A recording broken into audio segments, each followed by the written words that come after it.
Hello, today I'd like to do something a little new here, getting ready to start my next issue of my spring JMB Living Journal. So I thought it might be fun to share with you a peek inside it and just some insights from some of the amazing women that are featured in the journal and some of the activities and things in there.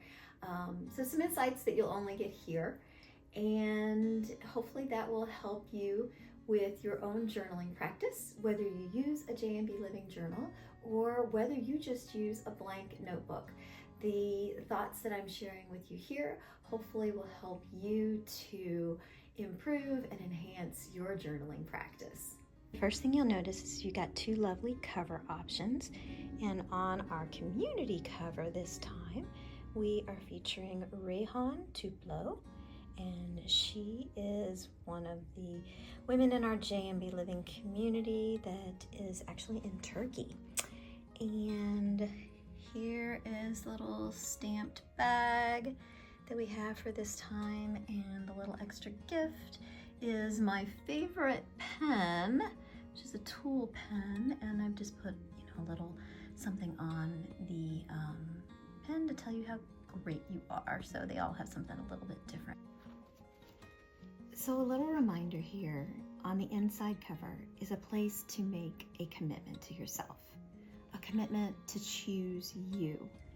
And hopefully when you're journaling, that is one of the first things that you look at each time you open your journal.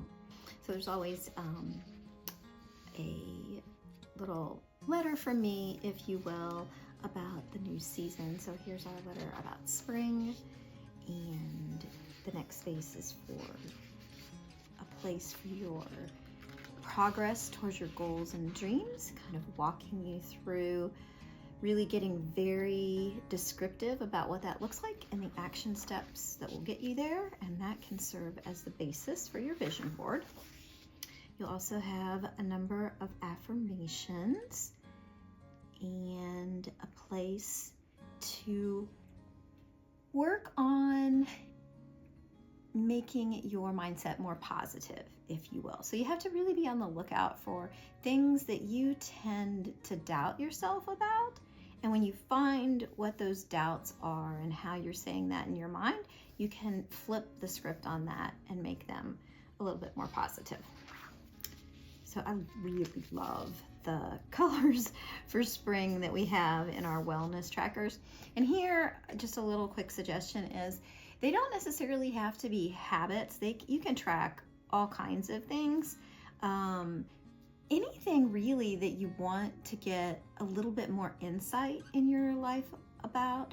I mean, it could be how a particular activity makes you feel, and you could color code it according to how that activity made you feel that day. Maybe you have yourself like, maybe, I don't know, maybe a shade of green is more on the positive side, or a shade of brown is something where the activity didn't make you feel quite as good as you might have liked. I got a lot of insight last journal in tracking my sleep score, which I used a color coding for that, but then I put down little notes outside of these in terms of when I got like a really low sleep score, I would write the things that I thought might have impacted that. And then when I got higher sleep scores, I also wrote down little notes about what I thought impacted that as well. And I really think it helped give me a lot of very useful information for my body. So here you will see your monthly calendar spreads. We're just gonna really flip on 4, because what I really wanted to share with you mostly is some of the insights from some of the women in here and some of the things that are different in this journal. So you'll have your spring elements from a traditional Chinese medicine standpoint, which I just think are very interesting in helping you live a little bit more in harmony with the seasons, which is one of the things that I aim to help you do in this journal. So the first mindful moment in here is going to be on awakenings. And I think spring is a really lovely time to really focus on how you are awakening yourself this year, how you can fertilize yourself, if you will, to be able to bloom in a big way this season. Now, this next and the very first feature in here is one on forest bathing, and I absolutely love this. I have someone that I have met. I actually met her through my work when I used to be a tax director at Cincinnati Bell, and you'll see a picture of her on here. I actually liked this feature so much that we dedicated 3 pages to it. So this feature is of Pam Cho. Now, Pam is a certified forest bathing expert, if you will. So she actually leads forest bathing excursions out into the woods, and I actually have been on one of her forest bathing experiences myself. It was absolutely delightful. If you are anywhere in the Cincinnati area where Pam is located, highly recommend you go on one of her forest bathing excursions. It was just delightful. Pam actually has been a coach, a life coach for many, many years. And she actually, I believe she is still doing most, if not all, of her coaching outdoors now, because she switched to that method during the pandemic and found that folks got so much more out of their time. It's such a more expansive way of accessing your intuition and your own knowledge through being outdoors that she found it just worked really well. So I really love this particular feature.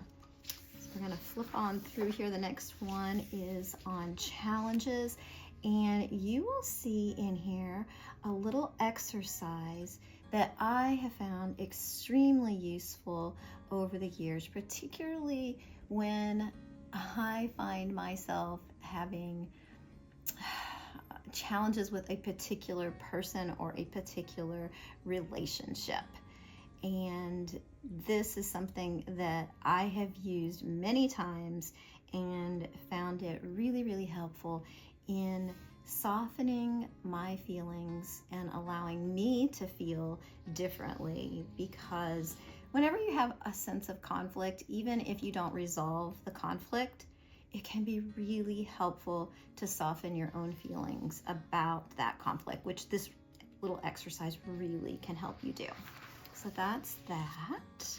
So here you have an opportunity to dive into a big challenge that you've had in the past with the purpose of getting insight from that challenge that may be helpful to you today. So looking back, thinking about how you handled things, what you wanted to do, and how you would handle it differently today if you were to face this challenge again.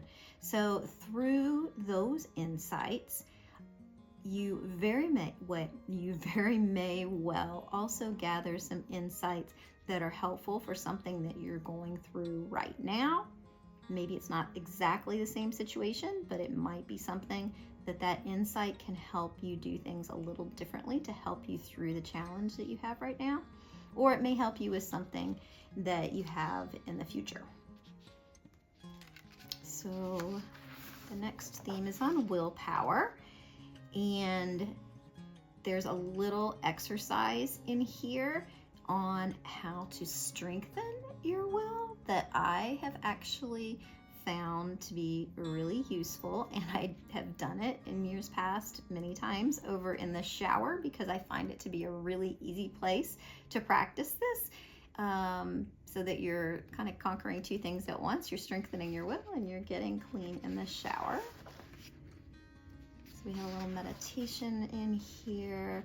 So here we have Jenny from Zen Soul Balance, and Jenny is a yoga instructor, and she also does the singing bowls. She has a beautiful YouTube channel and Instagram. What she has written often in her Instagrams, I have found to be extremely inspiring. And so I have actually featured Jenny quite a few times within our journals. And so I'm excited about sharing a little of her inspiration here with you again in this journal. So the theme for this week is on anger, which can be a really challenging emotion to deal with. Feelings of frustration, resentment, jealousy can be typical to accompany with anger. So we do have a page here that goes into exploring some insights on that. And then I really love this section where we talk about anger being a secondary emotion. So this is a concept that I actually learned through Sophia that was working for me for quite some time. And it actually came from her mother, Sherry.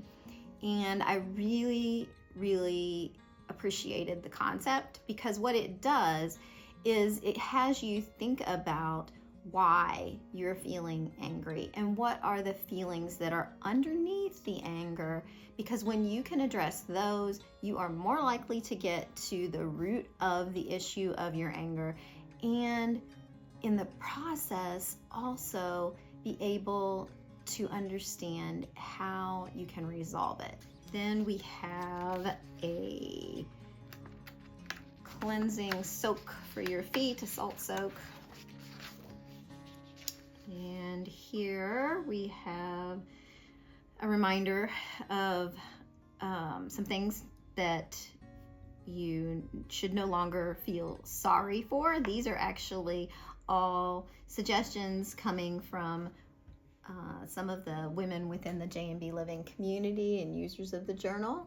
One of the ones that I really like here is this first one from Jazz, who is a yoga coach based out of Canada, and she's talking about not feeling sorry for weddings and trips that are outside her budget. And I really love that, because sometimes we feel so obligated when someone asks us to do these things. We feel obligated to participate even when it would make it a real financial burden to ourselves to do so.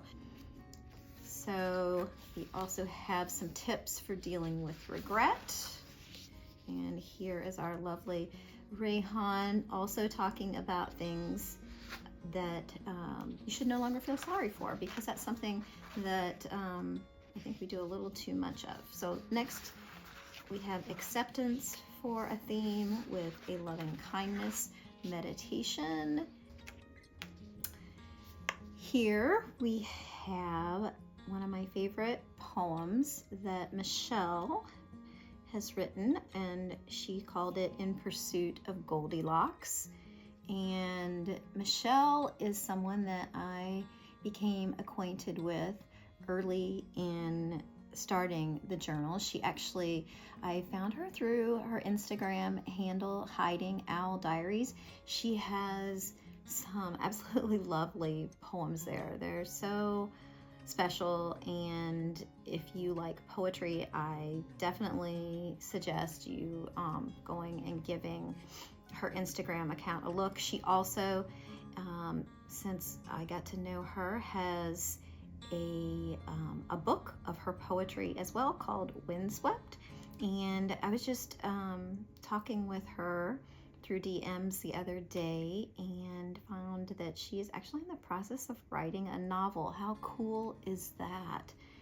So then we have a theme of curiosity, and I just love being curious in the kitchen, so I thought this would be really fun. I am a lover of popcorn, and so I threw together some combinations on here that might be fun to explore with in your kitchen if you like popcorn as well. So that's what that is. And some ways to spark curiosity. And then this writing from Sam is something that I really love. This came from her Instagram account. I'm just going to read this first part here for you. I hope you have moments of sheer presence. Moments where the last thing you want to do is pull out your phone, because what's in front of you is so rich, so full of life and beauty and immediacy. I just love that thought, and she takes it on from there. Same concept through this reading here, and it's quite beautiful. So we also explore the concept of yin and yang here, and how you can explore yin and yang characteristics, both in life and with yourself. And a little bit about how you can balance your own feminine and masculine energy. So another way of looking at the yin and yang concepts. And then we have from Janelle. This is actually one that I reprinted because I really loved it so much, and it was really appropriate for the yin and yang concept. She's talking here about not limiting yourself. Janelle is someone that I actually have interviewed, I believe here for my YouTube channel quite some time ago. She is such a lovely lady that focuses on work in gratitude and forgiveness. She is a personal coach and is just such a kind and wonderful person. I'm so grateful to have gotten to know Janelle. The next theme is on intuition, and we have a short piece of information here, or inspiration rather, here from Paige Thorla. Paige is also a personal coach. She actually coaches athletes. She is someone who is coaching from a perspective of fitness, if you will, and bodybuilding, that type of thing. And she is just getting ready to have a baby. We have a few ways to help strengthen your intuition. So Evelyn from Dope Manifestations made this affirmation page for us. It says, "My intuitive self is guiding me." And so I love the affirmation pages that her and her business partner put together for Dope Manifestations. This is, I think, a great one for helping to remind you to rely on your intuition. Connection is the next theme. This next feature here comes from my very good friend, Kim Morrison. I actually met her through the journal as well. She's probably the person, when I think about connecting people, who is definitely a master at that. I have made so many wonderful friends through Kim.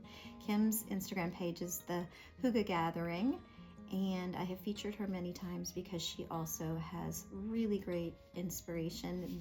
She talks about a practice of getting together and enjoying someone else's company with a little treat. It's a Danish tradition. It's called fika, and I have had the experience of having fika with Kim many times, and it's quite delightful. It's quite a nice practice to add to your repertoire of things to do to connect with friends in particular.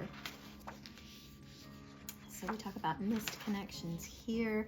Then another one of my favorite people to feature is Sarah. And Sarah was actually one of the women that was also featured in my Self-Love Summit. And she always has such amazing information and inspiration about living intentionally and honestly living more minimally, so from a minimalist aspect. And movement is our next one. There's a little mindful movement exercise that you can try, and a short little thing about some body movement exploration.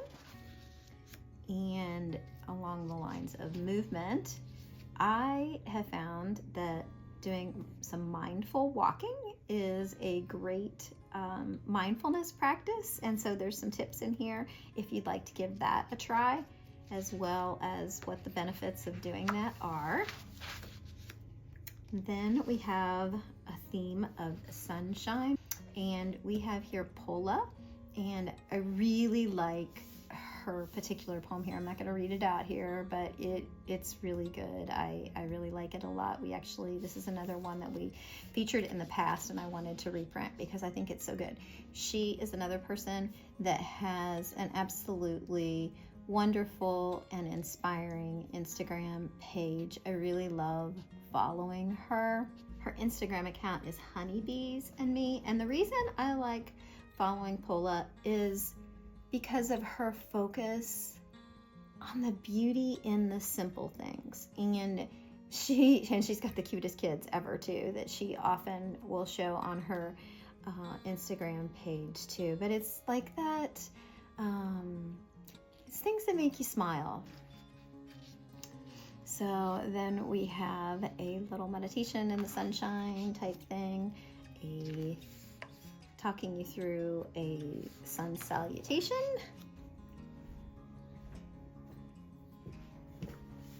So the next theme here is on patterns, and I thought that would be a great place to have a coloring page. We have a little section to get you to think about some of your lifestyle patterns. And then, because I think patterns can yield so much useful insight and information, we've got a worksheet on patterns here for you. Because a lot of times, if you've been journaling for some time, like I say up here, you can begin to notice patterns in your behavior. And if you notice the patterns in your behavior, particularly some of the patterns of things that keep happening again and again that you don't particularly care for, that are unpleasant for you, once you notice these, you can start thinking about what some of your beliefs are, because it could be that your beliefs are what is helping to create these patterns of these events occurring time after time that you are not enjoying. So helping you to get some real insight there, so that if you can change the way you're thinking about things, then hopefully you won't have to keep repeating the experience again and again. And then we just have some pages again here in the back for when you need some extra writing space, and a little pocket to store things in. And so that is it for this particular season of the journal. I hope this quick little walkthrough is something that you found interesting and helpful, and that if you do, let me know with it in the comments. Just give me a thumbs up and let me know if this is something you enjoyed. And if you did, then maybe I'll do this again in the future. But whether you're using this journal or another one, I hope that maybe this gave you some thoughts, and if you're using a different journal, something that you can put into play in your journaling practice and consider. So with that, I hope that you have enjoyed this particular video, and I'll see you next week.